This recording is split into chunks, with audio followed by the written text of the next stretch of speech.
Today on TQA Weekly, we talk about the inductive charger. Do you want to plug it in or just wirelessly charge it? My name is Steve Smith, this is TQA Weekly, and if ever you have any questions, comments, suggestions, you can always email me at ask@tqaweekly.com. Thank you for all those sending me emails to that address. Of course, I will get to you as soon as I get to you. I've had a few emails lately, and I've been working 7 days a week for weeks now. So if I haven't gotten to you, I will eventually get to you, so hold on, don't worry. I read them all, and as much as possible, I reply to all of them, at least up to now. And of course, you can always interact with other people, talk to me directly through the contact form, and even go to the subscribe page and find ways of finding me on social networks and other ways of subscribing to my podcast by simply going to tqaweekly.com. And if you're already on YouTube, blip.tv, or Vimeo, you can always post down below. Today's topic is about the inductive charger. So as much as possible, there is no way for me to get my point of view out of this one. So let's first start with what an inductive charger is. An inductive charger is a wireless charger that uses two coils. The primary coil, is actually connected to a power source, and it creates a magnetic resonant field that actually resonates the secondary coil into creating current that is used to power a device's battery pack, whether it be a cell phone, a tablet, or subdermal medical devices such as a pacemaker.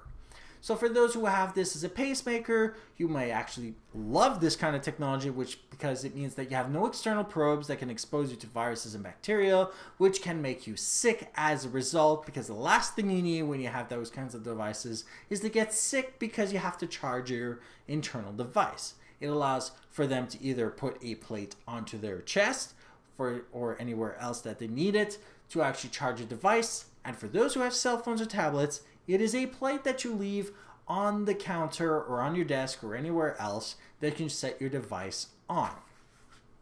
It has the benefit of being wireless, which means there's less wear and tear to your USB ports. It has the benefit of being very easy to use, because all you have to do is set it down onto that plate and it will commence charging. It has no risk of ionizing radiation, the type of radiation that causes cancer. And also,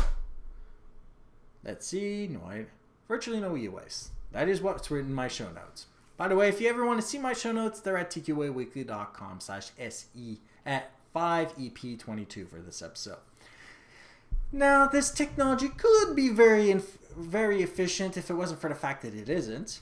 So eventually we will get to a point where we'll make this efficient enough for me to stop bragging on it.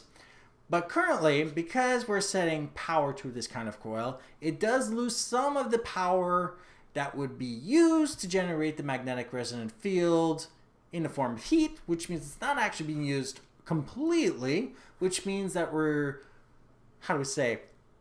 heating up our lithium batteries, which for anyone that knows this is actually bad for the lithium battery. It also means that it takes longer to charge our device as a result, and of course is definitely more expensive than a USB cable. USB cables go for several dollars. Now I can definitely understand why you would want to save your actual charging port.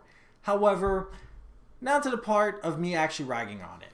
If we're coming specifically from the ecological point of view, we're talking about the fact of it being inefficient. If one of the ways that we're going to consider this technology as being better was the fact that it saves the USB port and that's it, that would be enough. However, because it takes longer, depending on how your power is created, it may actually be less ecological.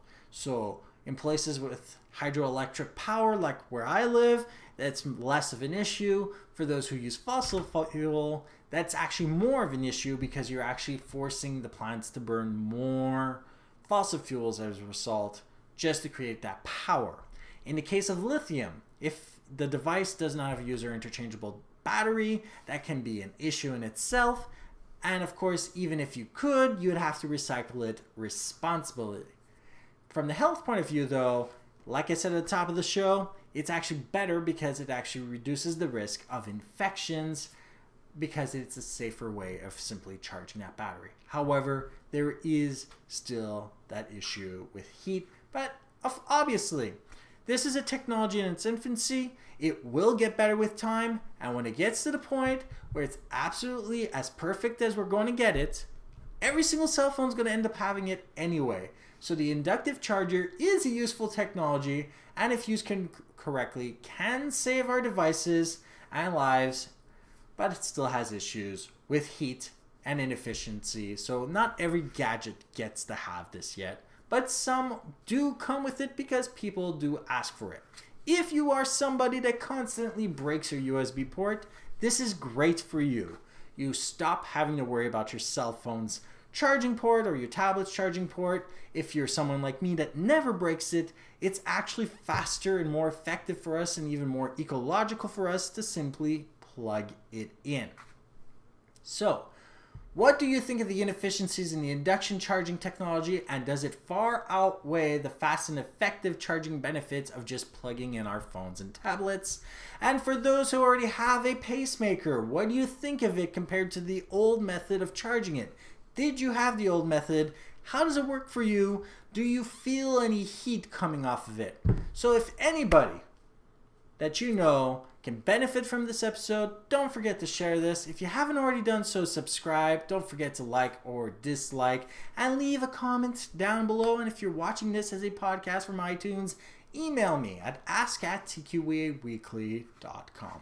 Have a great day and goodbye.